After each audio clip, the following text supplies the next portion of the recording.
meetings today. Hey folks in Posse Land, Chris Rich, welcome back. You bet. Hey, we've got a great night, a great activity here at the Posse Night. It's our second annual Child Crisis Arizona Thanksgiving Food Box Drive. We've got Tasha from Child Crisis Arizona. Hello, hello. We got Buck. We like to call him Buckle because he won the buckle. Yeah, you know the roping. Buck has been our philanthropy chairperson, and he's really spearheaded this effort. And he's a lot of other efforts, philanthropic, that we're doing here at the Posse. This is a really fun night. We've got probably about 30 people here. Yep. 30 to 40 people here. How many boxes did we put together? 103. We put together 103 boxes. How many did we do last year? 58. We did 58, so a huge improvement, folks, and that's all contributions that you, the Posse members, are making and really making a difference in the lives of these people that Child Crisis Arizona is taking care of. Folks, Tasha spoke a little bit. You're going to see that on the video a little bit later, a little bit more in depth about what they're all about. We've got the boxes have all been put together. They're in the trailer.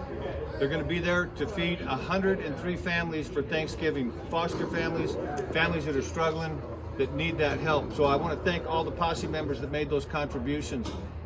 This is something that's near and dear to all of our hearts. It was really moving listening to Tasha talk about the work that they do and the difference that they're making.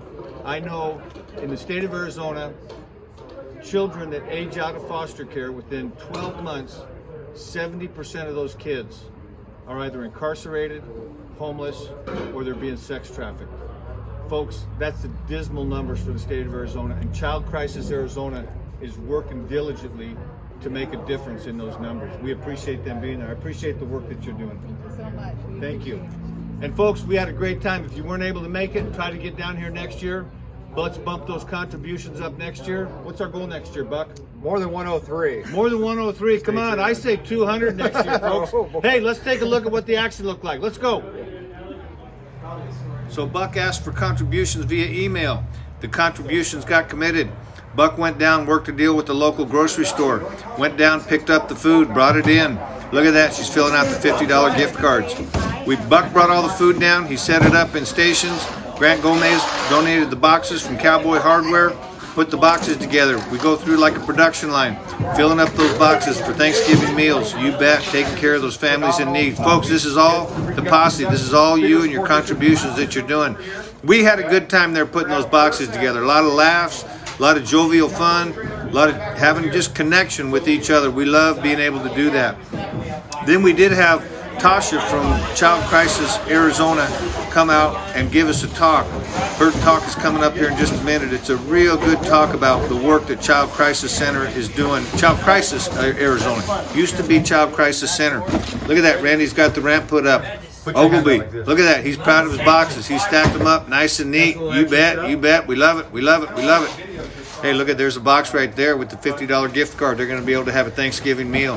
Folks, if you didn't make it out this year, I highly recommend you come out next year. It's turned into a great event. An emergency children's shelter, which houses children ages 0 to 10 who have been removed from their home due to abuse or neglect by child safety services or tribal social services.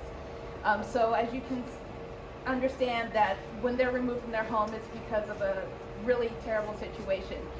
What happens in those cases is law steps in and there's no family member to take them in at the time, or there's no foster family to take them in at the time. So at that point, there's nowhere for the child to go. The child is deemed homeless even at the age of 0 or 1 or 2 or 3 or 4 or 5, 6. They're homeless and they come to us for a period of time until we can find them a more permanent home. In addition to our emergency children's shelter that we run, we also have 2 newer residential programs, which I'm excited to share with everyone, because we have been able to open up our doors to children over the age of 10. So now we're able to care for teens as well. So we have a group home with 10 young men living there between the ages of 11 and 17. And we also have an independent living shelter for children who are aging out of the foster care system. Right now they're between the ages of 16 and 20. And what's very special about that particular shelter, that home, it's like a complex, an apartment complex, and these kids can live in like dorm-style living houses and get the education that they need and the resources that they need to successfully enter into adulthood. A lot of times, children who age out of the foster care system, they have a low graduation rate, and a lot of them end right back on the streets and into a life of crime. Child Crisis Arizona wants to keep our kids safe, and we want to have them be successful. We want successful families.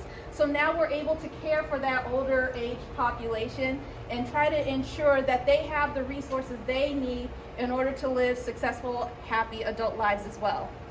Now, I said a whole mouthful about our residential programs. You think Child Crisis Arizona would stop there? Oh no, oh no.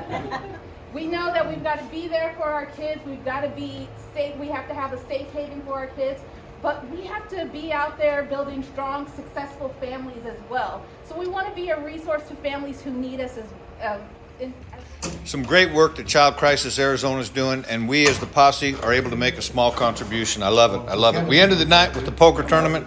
About 6 of us stayed around, had a great time. Hey, folks, if you weren't able to make it out this time, I highly recommend you make it next year. Have a happy holiday. We'll see you soon.